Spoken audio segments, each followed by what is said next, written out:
Première manche éliminatoire de Star Karaoke 2013. Ce vendredi 19 juillet à partir de 21 h en direct du studio B de la RTI. Sont en compétition Star numéro 1 Abro Nancy Valérie. Pour un oui, pour un non, tu te fâches, tu t'en vas au A.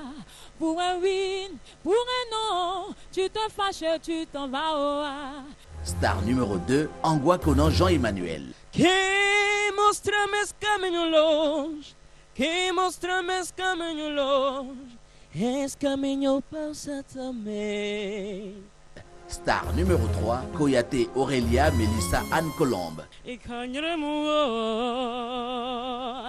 nadrian lipemua, e canhremua, nadrie pepekua. Star numéro 4 Koulibaly Minayefien Hyacinthe. Gogo zakiri gumuru wasu wabere wereya wa aje. Ame zakiri gumuru wasu wabere wereya wa aje. Désignez dès à présent votre star préférée en envoyant la lettre S suivie du numéro de votre candidat S1, S2, S3 ou S4 par SMS au 98 089 à partir d'un numéro MTN. Venez nombreux assister à cette première manche de l'édition 2013 de Star Karaoke car la voix et l'émotion seront au rendez-vous.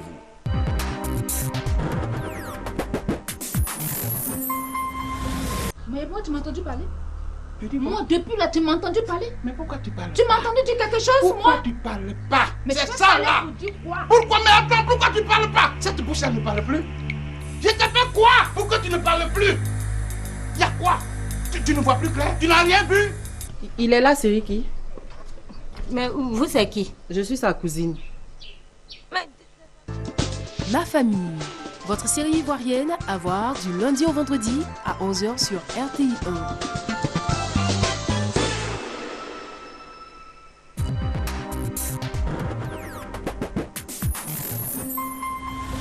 Turo a été le pire de tout, le plus hypocrite. Est-ce qu'il continue à te poursuivre pour faire de toi sa maîtresse? Non, ça va. Tu devrais plutôt chercher la manière de les faire tous payer. Retrouvez votre feuilleton Mon amour, mon péché du lundi au vendredi à 8 h sur RTI 1. Comment se portent mes enfants à Turo? Diego est dans le bloc opératoire. Et Myrtha? Comment va ma petite fille? Comment se porte Myrtha?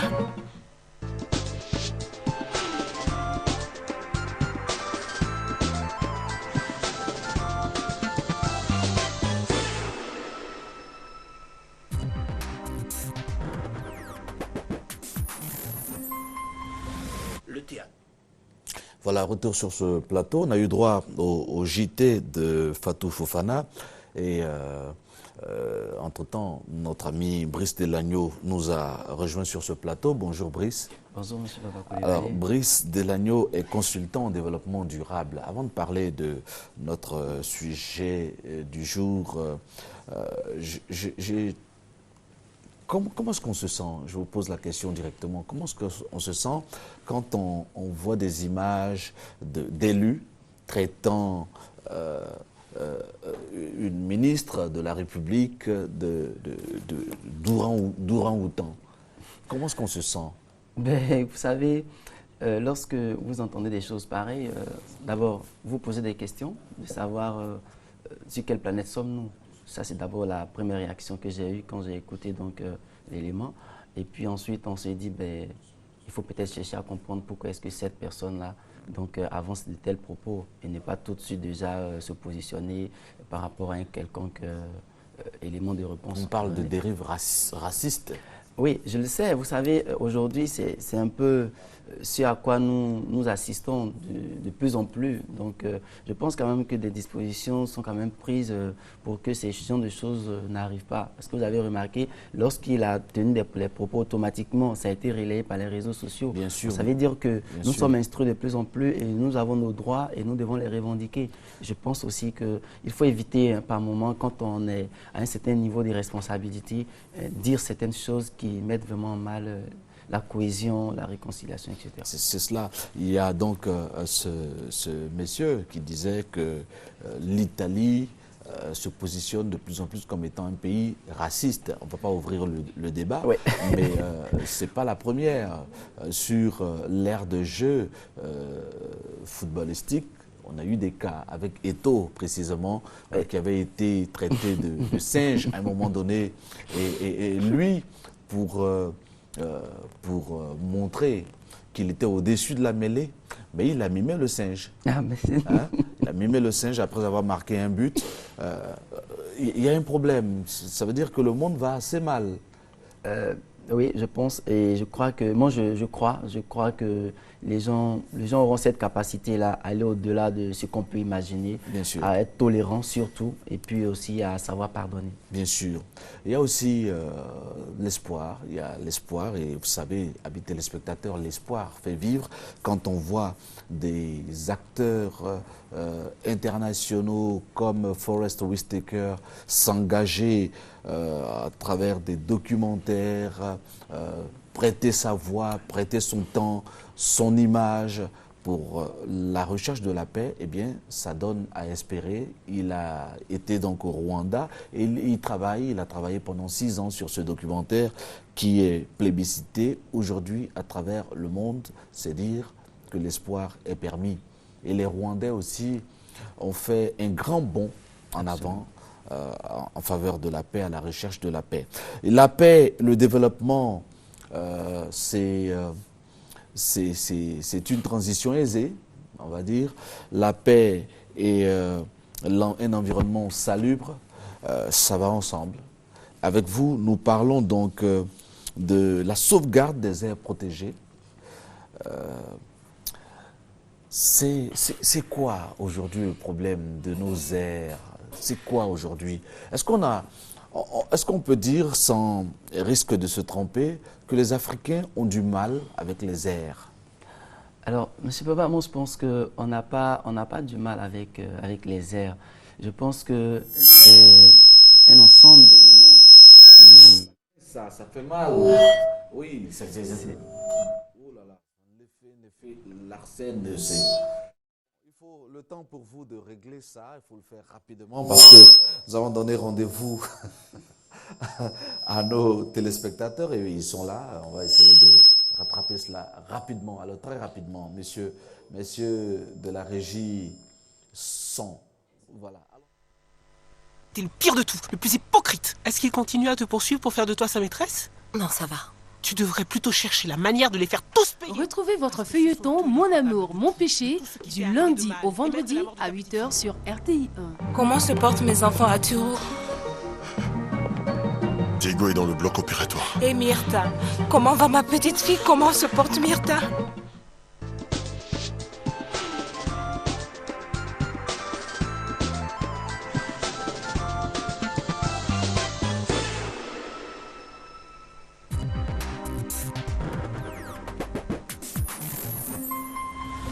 Le théâtre est fait pour moitié d'art et pour moitié de relations. Ah, c'est pour et ça de que ma je soirée.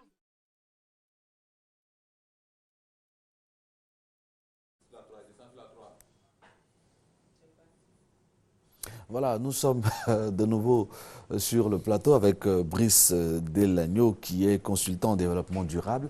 Alors nous parlions de la problématique des aires protégées.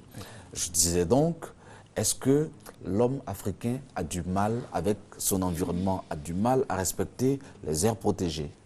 Non, moi je dis que déjà l'homme africain n'a pas du mal à vivre avec son environnement immédiat. La preuve, nous sommes beaucoup attachés à la nature avec tous les rituels que nous connaissons, avec toutes nos cérémonies. Maintenant, il faut comprendre aussi que nous avons importé, sinon nous avons adopté une autre civilisation qui nous amène aujourd'hui à avoir, j'allais dire, une attitude de personnes développées et donc qui nous amène à produire et à consommer davantage qu'il ne faut. Alors, il faut aussi savoir qu'avec la démographie galopante aussi, il y a de nouveaux besoins donc qui s'installent. Alors, c'est ce qui fait aujourd'hui qu'on a l'impression que voilà, l'Africain, il passe tout son temps à détruire la nature, à détruire la forêt. Mais je pense qu'à un moment donné, il faut s'arrêter et expliquer les choses aux gens très clairement et très simplement. Nous prenons le cas de nos aires protégées en Côte d'Ivoire. Vous savez, la Côte d'Ivoire sort, nous allons le dire, d'une crise, mais c'est plus d'une instabilité qui, depuis une décennie, déjà nous amène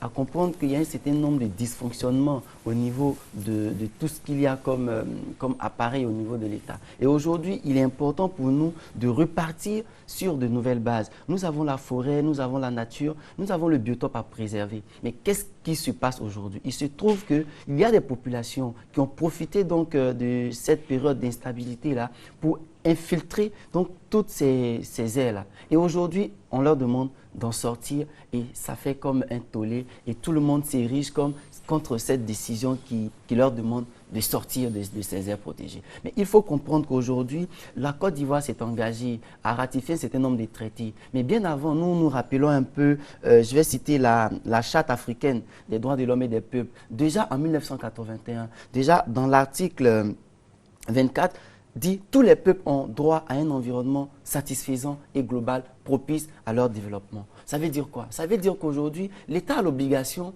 de permettre aux enfants qui sont là aujourd'hui de savoir ce qu'est un éléphant, de savoir ce qu'est une antilope. L'État a l'obligation d'assurer un environnement sain. Mais si, à un moment donné, l'État n'était pas présent dans certains endroits, que des espaces ont été récupérés par des personnes armées et que l'État veut les récupérer, pourquoi est-ce qu'on va dire que l'État ne fait pas son travail? C'est une obligation de l'État. Aujourd'hui, nous avons par exemple, au niveau du plan national de développement, aujourd'hui, nous avons une politique qui nous dit qu'il faut assurer un environnement sain et un développement durable aux populations. Mais comment est-ce que nous assurons cet environnement sain? C'est de cela que nous parlons.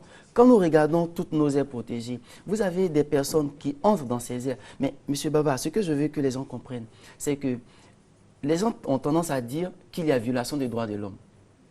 Que cela soit ainsi. Mais quand vous allez chez quelqu'un, chez lui à domicile, qu'est-ce que la loi vous dit? La loi dit quand vous allez porter atteinte à une personne dans son domicile, vous faites atteinte à cette personne-là, vous violez son domicile. Mais qu'est-ce que la loi prévoit? Mais la loi ne dit pas non, comme vous avez plus de force que cette personne-là, donc on vous dit oui, vous avez raison. Ce n'est pas cela.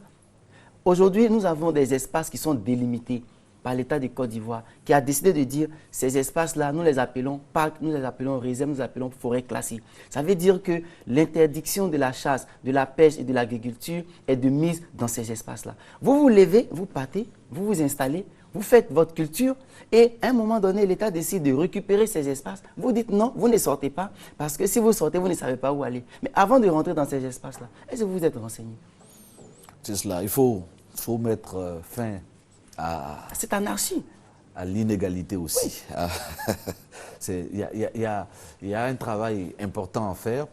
Est-ce qu'à la base, c'est l'illettrisme ou l'ignorance qu'il ne faudrait pas combattre? Non, ce n'est ni l'un ni l'autre. Mais c'était plutôt la période d'instabilité qui a favorisé cela. Parce qu'il faut reconnaître qu'à un moment donné, l'État n'avait plus accès à certaines zones. À un moment donné, l'État n'avait plus la même mise sur certains espaces. Donc, les gens ont profité de ce laps de temps-là pour s'installer. C'est ce qui s'est passé. Donc, aujourd'hui... Vous en êtes sûr? Oui, aujourd'hui... C'est pas bien avant? Même si c'était bien avant, mais le phénomène s'est accentué pendant cette période d'instabilité. Et donc, aujourd'hui, l'État a l'obligation de récupérer ces espaces. Et l'État est dans ses droits. Il y a aussi l'ignorance. C'est important. Il y a des gens qui ne savent même pas qui sont en train de violer un territoire, ces terres-là, qui sont... Non, vous savez, M. Baba, ce qui est intéressant, quand vous allez dans les villages, il y a toujours des sages qui connaissent l'histoire du village. Quand vous commencez à exploiter un espace, il y a toujours quelqu'un qui va vous dire cet espace appartient à telle personne. Et je sais que lorsque nous délimitons donc les espaces que nous protégeons, la population riveraine est informée. Donc les gens, ils savent, ce n'est pas de l'ignorance. Et puis vous savez, nul n'est censé ignorer la loi. Bien sûr. Nul n'est Et censé ignorer la loi. à ce propos, ce qui est important de souligner, c'est vrai que des gens ont, à un moment donné, fait irruption quelque part, qui se sont accaparés des biens qui n'étaient pas du tout à eux. Mais il y a aussi des complices en interne. Il y a des gens qui, parce que... voulant quelques sous, sont allés vendre à ces gens-là, qui leur ont dit, voilà, vous pouvez rester ici, vous pouvez rester là pour occuper telle portion. Il y a aussi des cas. Alors, il y a un travail à faire, il y a un travail de communication à faire, il y a un travail, une grande sensibilisation à faire, et avant d'envisager quoi que ce soit, vous ne trouvez pas? Oui, je suis d'accord avec vous sur un certain nombre de choses. il y a eu des complices. Je suis d'accord que ces complices aussi doivent être punis. Je suis d'accord avec vous sur cela. Il y a aussi une campagne de communication aussi qui doit être multipliée. Je suis d'accord avec vous. Mais pendant ce temps, qu'est-ce qu'on fait? Ce qu'on peut déjà récupérer, on les récupère d'abord. La forêt dépérit.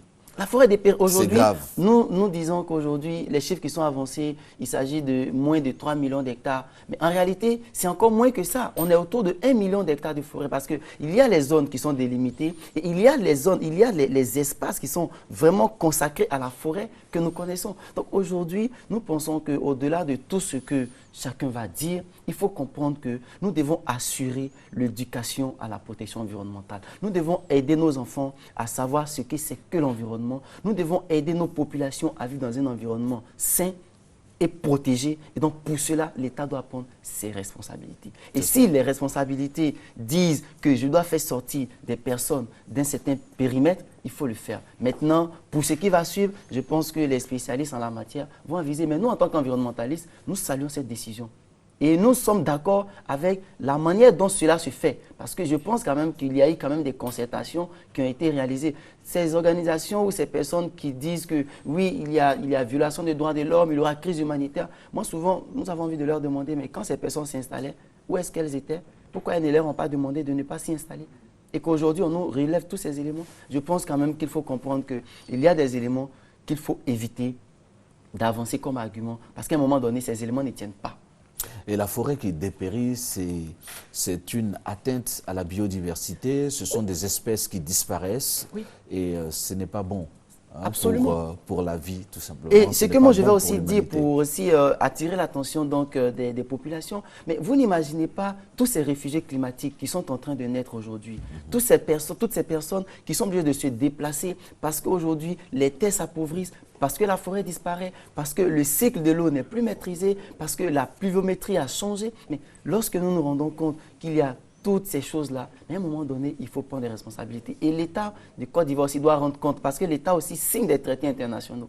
Et je pense que l'intérêt de la nation doit primer sur nos intérêts personnels. Qu'est-ce qu'il faudrait faire pour sauvegarder les aires protégées? Déjà, c'est ce qu'on a commencé à faire. Déguerpir déjà ceux qui les occupent, et puis renforcer maintenant la restauration. Et je pense qu'à ce niveau également, les structures en charge de la question comme la SODEFOR, comme l'OIPA, font un travail remarquable, qui sont beaucoup soutenus. Et nous pensons que nous aussi, en tant que société civile, nous devons contribuer à reboiser donc, nos espaces, même si ces espaces-là ne sont pas des aires protégées ou bien des forêts classées, mais nos forêts, nos champs, nous devons aussi mettre des arbres à l'intérieur. Parce qu'il faut comprendre que la forêt participe à protéger les sols, à protéger la nappe phréatique. Imaginez-vous un instant que la forêt du Banco disparaisse, mais Abidjan va avoir des difficultés pour avoir l'accès à l'eau. Vous allez voir un peu toute la pollution que nous connaissons, mais c'est parce qu'il y a le Banco qui est là que nous arrivons à juguler toutes ces pollutions. Donc je pense quand même que les Ivoiriens doivent comprendre qu'on doit coopérer à un moment donné et soutenir cette initiative de déguerpissement. D'où la nécessité d'éduquer les populations. Absolument. Éduquer les populations. Il y a eu un reportage sur RTI 1 la semaine dernière. Tout à fait. Et pas plus tard que ce week-end, nous avons vu également des différents reportages avec le directeur général de la SODEFOR. C'est un sujet que tout le monde prend à bras le corps. C'est un sujet important, c'est une question de vie, c'est une question de survie même. Oui, absolument, c'est une question planétaire parce qu'aujourd'hui, la question environnementale ne se limite pas seulement qu'à la Côte d'Ivoire. C'est cela, mais par contre, vous disiez, Brice Delagneau, que c'est le développement, la modernité, c'est quand même discutable. Hein. Moi, je pense que l'Africain est à la base écolo. Oui. Il est très écolo et les anciens que vous citiez, les anciens même pour couper des plantes pour aller soigner, parce que grâce aux plantes, la médecine dite traditionnelle évolue, la médecine apporte aussi, mais pour le faire, il y avait un certain nombre de rituels. On ne coupe pas parce qu'on a envie de couper. Et puis, il y avait aussi le phénomène de compensation. Quand on plante, quand on coupe, on essaye de planter. Donc, d'où la nécessité de reboiser. Donc, l'Africain a toujours été regardant à l'égard de la nature. Alors, qu'est-ce qui se passe aujourd'hui? On pense être moderne, Et donc, on va contre la nature, donc contre la vie, contre la biodiversité. Et on dit que voilà, c'est vrai que l'urbanisation galopante fait aussi du mal à l'environnement, à la nature. On a vu des reportages où des populations sont allées se mettre vraiment au cœur de la forêt. C'est un problème. Vous ne trouvez pas que la nécessité d'éduquer, parce que c'est vrai, c'est pas parce qu'on a 60 ans qu'on est forcément éduqué, qu'on a reçu une éducation, il faut donner, impulser, apporter le savoir aux gens et leur dire il y a péril en la demeure. Oui, absolument. Et c'est déjà ce que la RTI fait déjà en ayant un espace qui est consacré à l'environnement. C'est ce que nous aussi, en tant que société civile, nous accompagnons tout le monde à faire, donc en sensibilisant les populations, les personnes âgées, les enfants, en écrivant, en essayant de rédiger des articles sur des blogs, etc. Donc nous y contribuons, mais nous avouons que ce n'est pas suffisant et nous continuons davantage de continuer cette... nous continuons davantage de sensibiliser et d'éduquer donc nos populations, de sorte que l'environnement puisse être vraiment restauré et protégé. Bien sûr, bien sûr, bien sûr. Et puis soyez rassurés, Brice Delagneau, nous sommes en phase avec notre triptyque, nous, radiodiffusion télévision ivoirienne, et notre triptyque, c'est éduquer, informer, distraire. L'éducation, c'est très important. Alors, merci beaucoup. Il faut se dire que la nature, c'est la vie. Il faut donc la protéger, chers téléspectateurs. Nous allons donc conclure assez rapidement sur la question de la sauvegarde des aires protégées. Brice Delagneau, qu'est-ce que l'Ivoirien devrait retenir aujourd'hui? Je dirais que ce que l'Ivoirien doit retenir, c'est que nous avons nos aires protégées qui nous permettent vraiment de conserver donc, le biotope, de conserver l'écosystème et de protéger la biodiversité. Donc il est important pour nous de pouvoir contribuer à ces actions de protection et de sauvegarde des aires protégées. Bien sûr. Merci beaucoup. Docteur Oné Madou Raphaël nous a rejoint. Bonjour. Merci. Bonjour. La protection, la sauvegarde de l'environnement, ça vous parle? Bien sûr, ça intéresse tout le monde. Bien sûr, bien sûr. Alors, vous êtes gynécologue, n'est-ce pas? Et avec vous, nous parlons des nouvelles certifications en... nous parlons de voilà, nous parlons de le fibrome utérin. Voilà, autant pour moi. Fibrome utérin. Vous êtes gynécologue, c'est cela? Oui, je suis gynécologue. Alors, comment définir cette maladie? Est-ce que le fibrome, c'est un kyste? Bien, le fibrome utérin n'est pas un kyste. C'est une tumeur bénigne qui se développe aux dépens de l'utérus de la femme. D'accord. Et c'est une tumeur hormonodépendante, c'est-à-dire qui dépend des hormones, dont la croissance dépend des hormones, et qui se développe aux dépens de l'utérus de la femme. Ça survient à tous les âges, généralement chez la femme en période d'activité génitale, à partir de 30 ans, 35 ans. Déjà, on observe les fibromes. Ce sont des tumeurs qui ne sont pas dangereuses au départ et dont la découverte est fortuite. Parce qu'une femme peut avoir un fibrome de l'utérus et ne pas le savoir. Donc, généralement, c'est au décours d'une consultation chez le gynécologue que la femme se rend compte qu'elle est porteuse d'un fibrome utérin. Donc, ce sont des tumeurs qui sont fréquentes et c'est le quotidien des gynécologues. Et ça évolue comment? L'évolution est lente, mais ça apparaît au départ comme un poids, c'est-à-dire les petits pois que nous voyons généralement. Et ça peut grossir jusqu'à atteindre la taille d'un pamplemousse, voire même plus. Donc, tant que la femme est en activité génitale et qu'elle produit des hormones, le fibrome grossit et se développe. Alors, il y a plusieurs types de fibromes. Hein? Oui. D'accord. Vous avez un tableau que vous allez certainement nous commenter. Oui. Allons-y, docteur. Bien, le fibrome, normalement, il y a 3 types Il y a 3 types et ça dépend de la localisation de ce fibrome-là. Il y a d'abord les fibromes qu'on appelle des fibromes sous-séreux, parce que l'utérus, on peut le représenter dans le commun des mortels comme un avocat. Vous voyez l'avocat que nous mangeons, mais l'avocat sans son noyau. Et à la surface de l'avocat, nous avons ce qu'on appelle une coque. Après la coque, il y a la chair, et à l'intérieur de la chair, il y a une membrane aussi qui recouvre le noyau. C'est assez bien représenté. Donc le fibrome se présente de cette manière-là.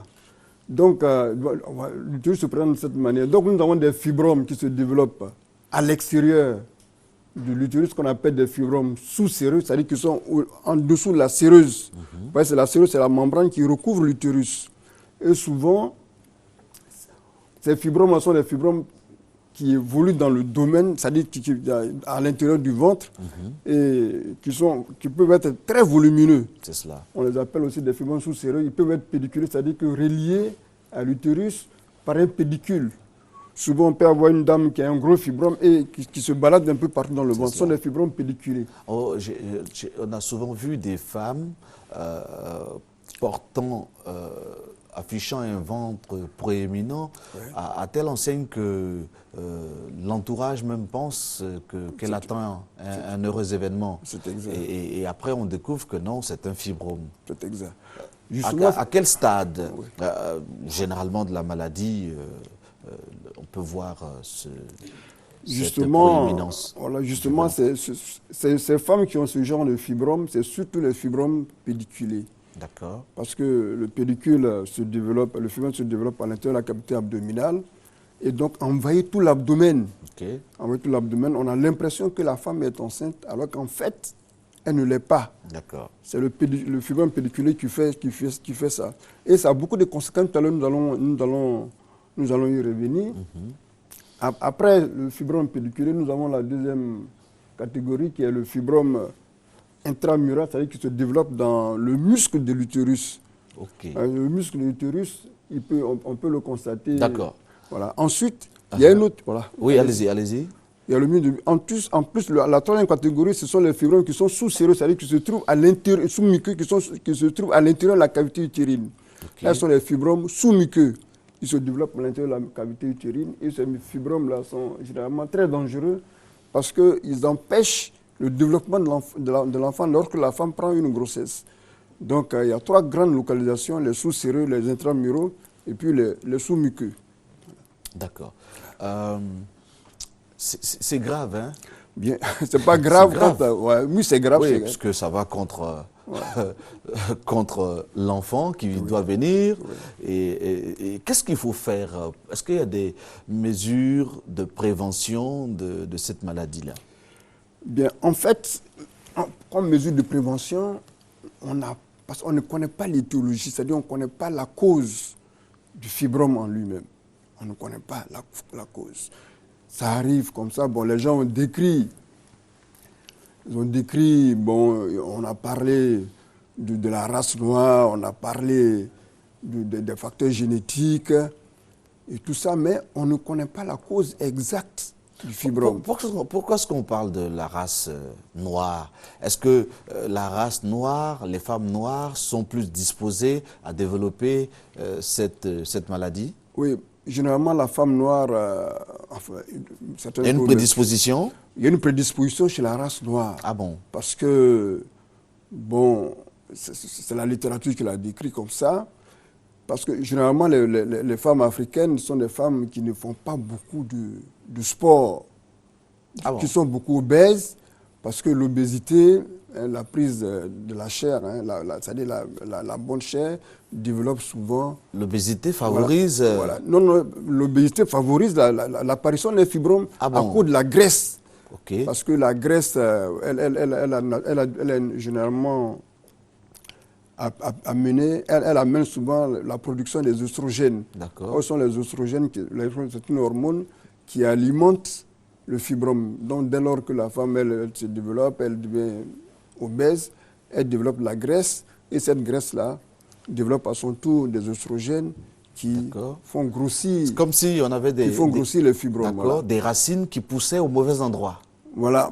Des nerfs qui poussent voilà, au mauvais endroit. Voilà, c'est-à-dire qu'au niveau, du muscle utérin, il y a une mutation qui se produit et il y a une cellule qui commence à se développer. Et comme la femme qui est en période d'activité génitale sécrète beaucoup d'hormones telles que les oestrogènes, en ce moment-là, ces oestrogènes alimentent ce fibrome-là, ce petit noyau-là, et qui se met à grossir. Donc, généralement, comme on n'a pas d'étiologie, on ne peut pas faire de traitement pour prévenir le fibrome. Il n'y a pas de vaccin. Non, il n'y a pas de vaccin. Non, il n'y a rien à faire. Donc, il faut faire du sport. Il faut faire du sport, c'est recommandé. Faire attention à l'embonpoint et tout ça. Et puis aussi, il y a certains facteurs qu'on a énumérés qu'on peut facilement éliminer. C'est l'alcool.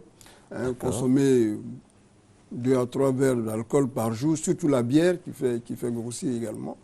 Donc, ce sont des facteurs. On va dire aussi la cigarette peut-être. Non, la cigarette, ça c'est au niveau pulmonaire. Là, ça n'a pas d'effet sur le fibrome. D'accord. Donc il faut prendre des mesures et puis aller voir régulièrement le médecin, le gynécologue. Voilà. D'accord. Est-ce que vous avez l'impression que les femmes viennent régulièrement aux consultations? Oui, généralement, les femmes qui viennent, elles ne viennent pas pour les fibromes. Elles viennent pour une pathologie autre, parce que le fibrome ne se signale que lorsqu'il devient grave. On peut avoir un fibrome vivre normalement, mais il y a des femmes qui sont mal à l'aise, par exemple, au cours de leur menstruation, les menstrues deviennent abondantes, ou alors elles ont des douleurs dans le ventre, et à l'occasion de ces douleurs, bien de ces règles qui ne s'arrêtent plus, elles viennent consulter. Et au cours de la consultation, le médecin se rend compte que c'était sous-tendu par un fibrome. Il y a quelque chose à faire. Voilà. D'accord. D'accord. Alors, je rappelle que vous êtes gynécologue et puis vous êtes membre du SINAMEPSI. Oui, je suis gynécologue, membre du syndicat des médecins privés de Côte d'Ivoire. C'est cela. Bien, donc, le fibrome, on n'en a pas encore fini. Oui, allez-y. Voilà. Donc, dites-nous tout là-dessus. On a besoin de savoir. Bien, donc, je disais que le fibrome, généralement, on le découvre de manière fortuite. On le découvre de manière fortuite. Et il a beaucoup de conséquences. Il a beaucoup de conséquences parce qu'il peut agir sur la fertilité de la femme. Il peut agir sur l'état de la femme qui est enceinte et provoquer même des avortements souvent. Donc, voilà. À la longue, ça agit sur la cohésion de la famille même.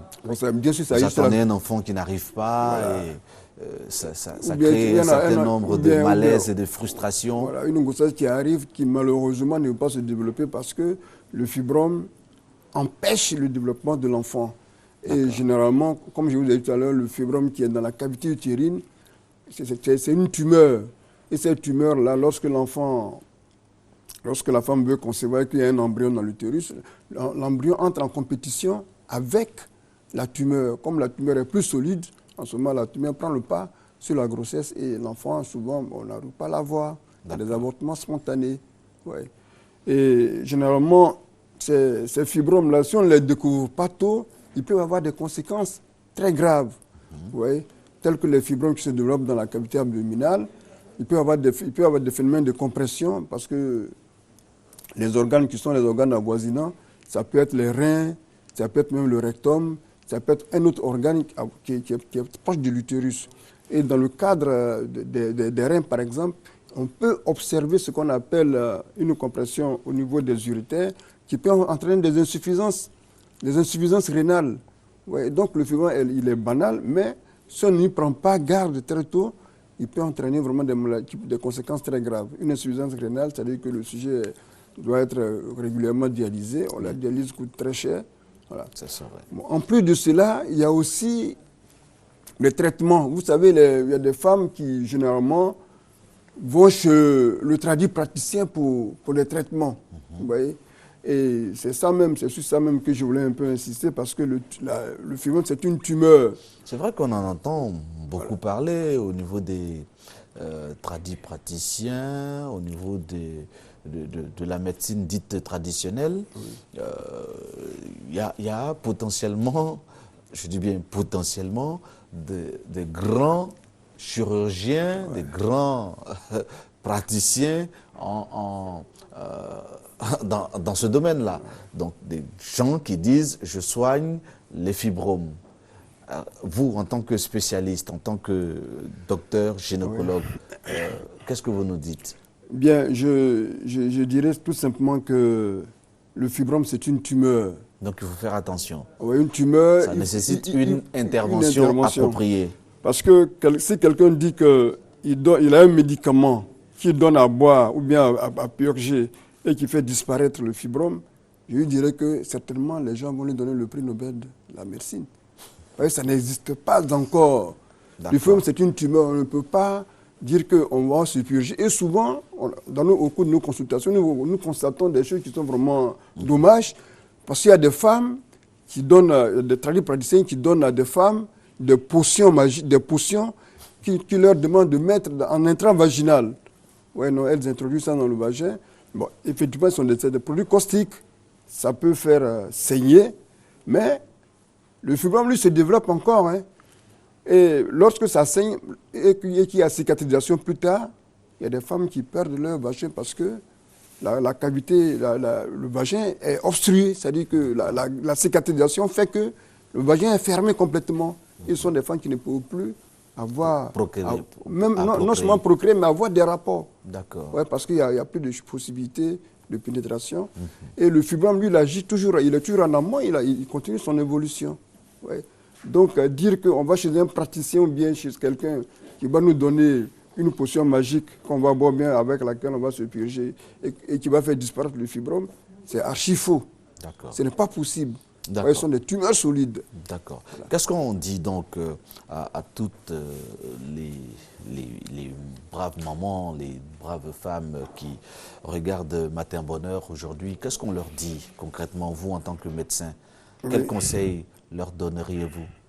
Bien, on leur demandera de venir régulièrement aux consultations parce que le fibrome, c'est vrai qu'on peut l'avoir sans le savoir, mais dès lors qu'on le sait, il faut se faire soigner.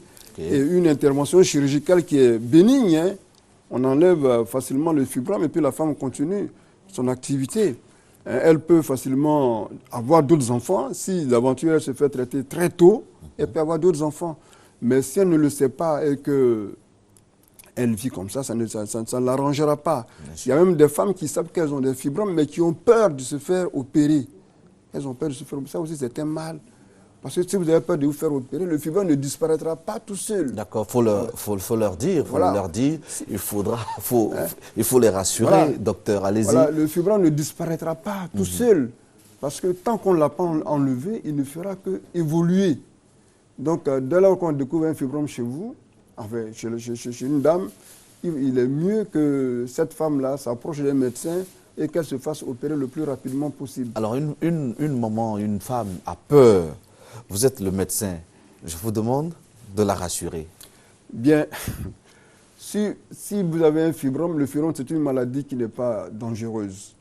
Parce que si vous ne vous faites pas opérer, d'abord, il y aura toujours des complications parce qu'au fur et à mesure que l'âge va augmenter, le fibrome aussi va augmenter.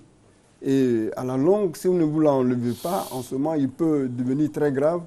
Non seulement il y a des possibilités de cancérisation, mais avec la compression que vous avez, il peut encore se compliquer. Donc, ce qui serait le plus intéressant, c'est de vous faire enlever le fibrome. Et l'intervention chirurgicale qui est pratiquée aujourd'hui, elle n'est pas grave dès lors que l'intervention se passe assez tôt, mais il ne faudrait pas attendre que le fibrome se complique. Parce que si vous venez très tôt et qu'on vous opère, on a la possibilité de sauver l'utérus. De sauver l'utérus, ça veut dire quoi? Ça veut dire que si on vous opère et qu'on le fait assez tôt, vous avez la possibilité de faire d'autres enfants. Mais si vous arrivez à un moment où c'est vraiment assez tard que l'utérus a été totalement lésé, c'est-à-dire est devenu volumineux, ces structures ont été complètement lésées, en ce moment-là, si on vous opère, vraiment, il y a des possibilités que l'utérus soit enlevé. Donc, dès lors qu'on découvre un utérus fibromateux qui est encore de petite taille, il faut vous faire opérer le plus rapidement possible. Ce n'est pas dangereux, ça vous permettra d'avoir encore d'autres enfants. Mais si l'utérus est volumineux, le médecin sera confronté vraiment à une ablation. Parce que si on ne fait pas d'ablation, qu'on laisse l'utérus pour vous faire plaisir, Ça ne vous donnera rien à la longue, sinon des problèmes. Donc le mieux serait que dès que vous avez un problème de fibrome, faites-vous opérer rapidement, de manière à ce que vous puissiez encore avoir d'autres enfants. Voilà, c'est tout ce qu'on pouvait dire ce matin sur le sujet du fibrome utérin. Merci, docteur Oné Madou Raphaël. On peut vous joindre au 22 41 26 97. Hein? Oui, merci. Ou alors au 07 oui.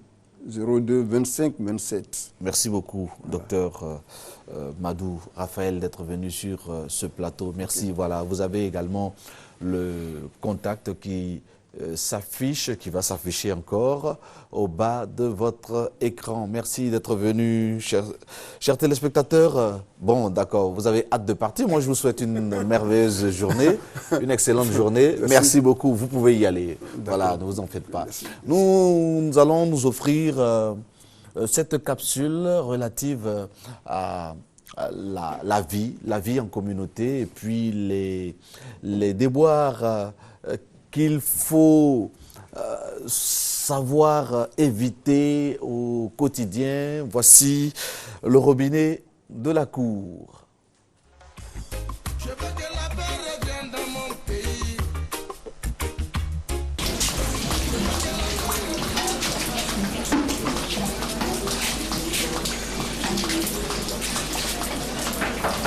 Mamzo,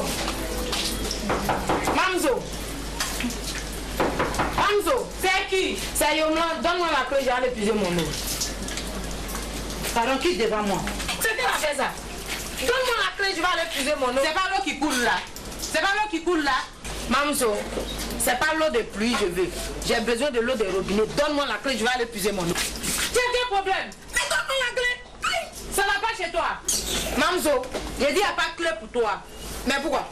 Pourquoi? Quand ça a chauffé ici là, tu as fui pour partir, non? Hein? Tu pensais que tes frères allaient nous tuer ici, non? Tu es parti là, tu es venu nous trouver, non? Faut pas chauffer mon cœur, hein? Tu as compris, non? Mamzo, donne-moi la clé, je vais aller. J'ai dit, il n'y a pas de clé pour toi. Et puis, faut pas dire. Ça va comment tu es devenu? Ça à cause de ça, tu es de l'autre côté là. Ça te ressemble bien. Faut lui laisser. Et là, tu penses que tu es impoli. Tu n'es pas impoli, hein?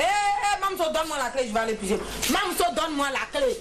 Tu as quel problème? Je n'ai pas de problème. Laissez ta camarade. Laissez ta camarade. Ça va bien. Ça va. C'est quoi?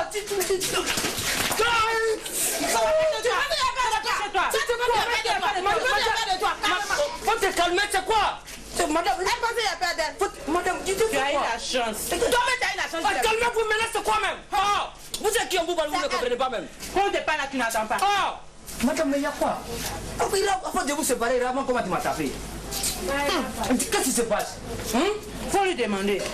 Il y a quoi? Attends, moi je quitte chez moi parce que j'ai coupé l'eau là-bas, je viens prendre l'eau chez vous ici, comment vous vous comprenez? Qu'est-ce qui se passe? Robinet qui est là, la clé qui est dessus. Mais elle parle pas, c'est moi je vais parler. C'est moi il a demandé. C'est moi il a demandé. Je suis dans ma maison calmement, elle vient prendre gros caillou quand elle tape à ma porte. Pourquoi? Non, madame, toi, tu n'as pas peur de Dieu. Quand tu regardes cette grosse femme-là, tu prends un caillou pour taper sa porte. Mais tu mens, chérie. Moi, je mens. C'est ma toile. Oh, mais calme, expliquez-moi clairement. Il y a quoi? Qu'est-ce qui se passe?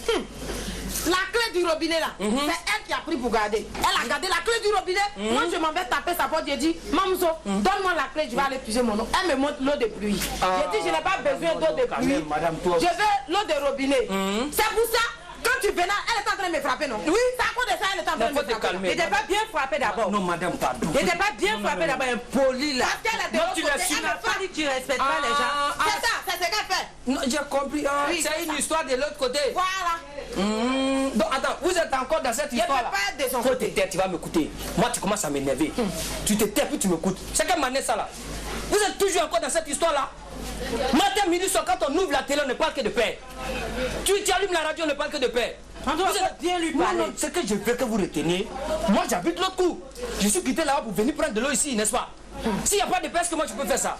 Il faut qu'on sorte de la tête ces histoires de dire non, lui il a dit, de l'autre côté, lui il a dit si. On est tous enfants de ce pays. Tant qu'on ne se met pas ensemble là, la paix qu'on rejette, on ne va jamais avoir. C'est que manière ça? Vous ne savez pas qu'on vient de loin? Il faut que vous sortez ce truc de la tête. Voilà des manières. Moi je pense que c'est une histoire de gaz et une histoire de parti. Vous allez m'arrêter ça. Ok? Vous allez m'arrêter ça, madame. Moi, je vous demande pardon. Ce n'est pas à vous seulement, je parle à tout le monde. Vous habitez tous ensemble dans la cuisine. Moi, je suis votre voisin. Mais je viens prendre l'eau ici. S'il n'y a pas de paix, je peux le faire. Ok? Faut lui dire, elle n'a qu'à donner la clé. Va prendre la clé là, tu vas venir lui donner. Faut dire, elle n'a qu'à me parler doucement. Non, il va plus te clé là-dessus. Va prendre la clé là. Ah, non, mais il a comment... c'est toi, hein? Non, faut te calmer. Tu vois comment j'ai souffert dans cette histoire là? Pas mais Kirou aussi. Non, hé, vous arrêtez ça maintenant. Mais tu as entendu quand elle m'a dit Kirou là. Tu sais quoi, toi-même, moi-même, il voulait venir te voir même. Pour que tu vois tout ça là, puis je viens te tuer dans le calabre ici. Madame, faut pas faire ça là. Oh, donne clé là, ça, pardon. Pardon. Faut pas faire à cause de moi, faut faire à cause de Dieu. Hein? Merci beaucoup. Faut la saluer. Faut la saluer, pardon, faut la saluer.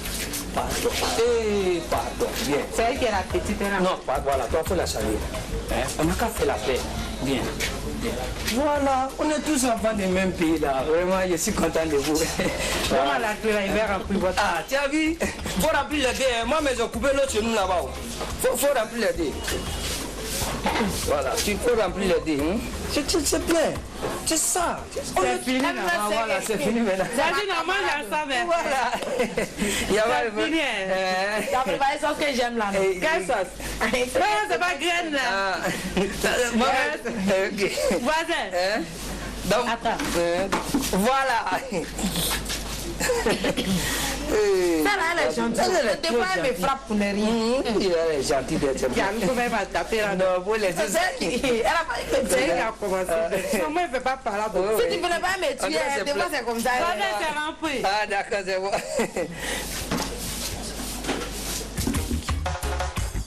Je veux que la paix revienne dans mon pays. Sur ce plateau, les moments nous ont rejoints, les moments du marché, des moments qui défendent très bien la coopérative du vivrier. Maman Dié Marceline et maman Semporé Odile sont également des vendeuses de produits vivriers. Madame Semporé Odile au marché d'Anono, c'est dans la commune de Cocody. Et puis Madame Dié Marceline est donc dans la commune d'Abobo. Alors ma première question, est-ce que vos prix au niveau d'Abobo et d'Anono, est-ce que les prix sont les mêmes aujourd'hui? Oui, les prix sont les mêmes. Parce que nous travaillons en coopérative. Donc, on a décidé nos prix avant d'aller au marché. Donc, on ne peut pas changer le prix. D'accord. Parce que moi, je pose la question à dessein. Hein. J'ai entendu des personnes dire « Je préfère faire mon marché à Djamé ou à Bobo ou à Yopougon. Quand on va à Cocody, c'est un peu plus cher. Quand on va à Trècheville, bon, c'est encore plus abordable. » Est-ce que vous êtes en mesure de rassurer les autres femmes qui vont au marché dans le district d'Abidjan? Justement, c'est ce que nous avons décidé parce qu'on a compris que les paniers sont vides. Les femmes souffrent pour aller au marché. Donc, en tant que des coopératives... Et les maris ne comprennent pas toujours. Les maris ne comprennent pas et puis il y a discussion. Donc, pour éviter tout cela, c'est pour ça que nous avons décidé d'abaisser le prix sur le marché. D'accord. Et si tu payes le gombo de 250, il faut te dire que tu as gagné. On a du gombo sur le plateau. Merci, vous êtes venu avec quelques produits. Les deux qualités de gombo sont là. Les produits du marché. Voilà. Il y a donc le gombo, les aubergines, le piment. Je vais vous demander de nous faire un plan de cela. Voilà, est-ce qu'on peut... Voilà, alors on a le gombo, les aubergines, le piment. On en a pour combien ici? Maintenant, pour combien?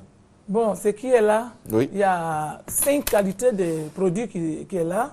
Ah oui? Et de chaque kilo d'aubergines. D'accord. Les gros aubergines et puis les petits. Vous êtes 5 qualités? Voilà. Le gombo qui est là, il y a 2 qualités. Ah, il y a deux sortes de gombo. Voilà. Ah oui. Alors, ça c'est quoi? Comment est-ce qu'on appelle ça? Ça, on appelle le gombo baoulé. Et ça, là, on dit djoula. Ça, c'est le gombo? Djoula. Ça, c'est le gombo djoula. Voilà, quand on arrive au marché, c'est comme ça qu'on fait le cavato, là. Voilà. Le taux, là, c'est ça? Ça tire bien. Pourtant, Madame Semporé, il faut nous dire, ça, Ça, c'est le gombo comment? Baoulé.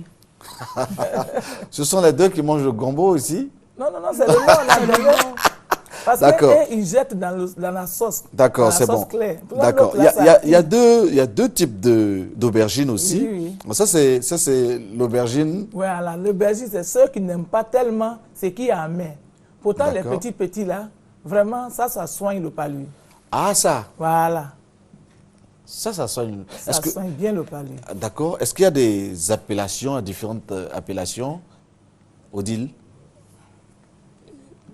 Bon, on va dire aubergine, amère et